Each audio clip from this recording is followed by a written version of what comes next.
बिसायख'थिया सफैगौ थामथि खोलोबनि बिसायख'थियाव बड'लेण्ड ओनसोलनि बांसिन जायगायानो बेवहाय थामथि खोलोबनि बिसायख'थियाव जोंहा भट होनो मोनगोन आरो बे बिसायख'थिनि सिगाङावनो आं नोंथांमोननो रंजालि बैसागुनि गाहाम हामलायनाय बावहरबाय।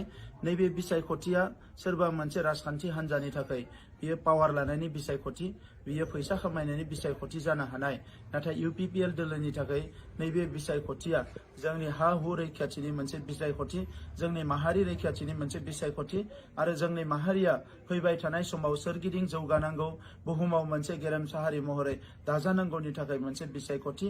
ओंखायनो बे बिसायख'थियाव आइ आफा रायजो राजा बयखौबो आङो खावलायो जे बयबो सांग्रां जानांगौ, खौसे जानांगौ आरो नैबे बिसायख'थियाव गोनो गोथो जायाजासे बयबो ट्रेक्टरनि सावगारियावनो भट होनांगौ। मानोना नैबे बिसायख'थियाव UPPL दोलोनिफ्राय जोङो माखासे गोख्रों थांखि लादों जे जोंनि हारिया थांना थानांगौब्ला जोंनि हा हुनि रैखाथिया जानांगोन आरो बियो जोंनि आखायावनो थानांगोन आरो बेजों लोगोसे आसामाव माखासे सुबुंफोर जायफ्रानोखि थागिबि मानसिफोरनि सिन्था खालामो बेबायदि सुबुंफ्रासो बेवहाय खुंथायाव गोहोआव थानांगोन आरो बिनि थाखायनो जोङो BJP दोलोजों दिनै लोगो जानानै नैबे बिसायख'थियाव जोङो गसंदों आरो बे बिसायख'थिनि गेजेरजों जोंनि BTR गोरोबथाखौ जोङो 100% मोगथां महर होनो थाखाय जोङो आखायाव लादों। बेजों लोगोसे दिनै NDABनि रिहेबिलिटेसन जानांगौ, जेलनिफ्राय बिथांमोना ओंखारनांगौ, बे गासैबो खामानिफोरखौ जोंहा मावफुंनांगौ दङ। बेजों लोगोसे BTR गोरोबथायाव मोननाय कलेज इउनिभारसिटिफोरखौ लुफुंनानै जोंनि ओनसोलखौ भारतबर्षनि मोनसे जौगासार ओनसोल महरै जोङो गायसननो थाखाय आखायाव लादों। दा बेनिखायनो मानगोनां रायजोफोर नैबे बिसायख'थिया सोरनिबाफोर बायदि दिनै पावार लानायनि बिसायख'थि नङा।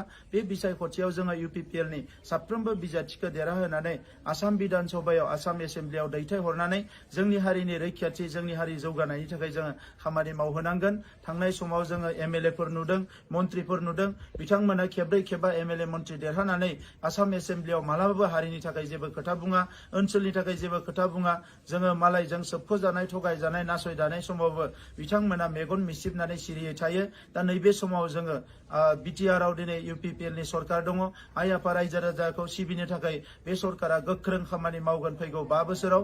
दा बिनिखायनो UPPLनि बिजाथिफ्रा देरहानानै आसाम एसेम्ब्लियाव थांनानै गोख्रोङै खामानि मावनानै जोंनि ओनसोलखौ जौगाहोनायनि थाखाय बिथांमोना गासैबो हाबाफारियाव बाहागो लागोन। दा बिनिखायनो आं नोंथांमोनखौ गुरैयै खावलायदों जे फैगौ 6 अक्ट'आव जानो गोनां बिसायख'थियाव जोंनि हारि रैखाथिनि बे दावहायाव जों बयबो खौसे जानानै UPPLनि बिजाथिफोरनो ट्रेक्टरनि सावगारियाव भट होनो थाखाय आं नोंथांमोनखौ खावलायनाय जाबाय। गोजोन्थों।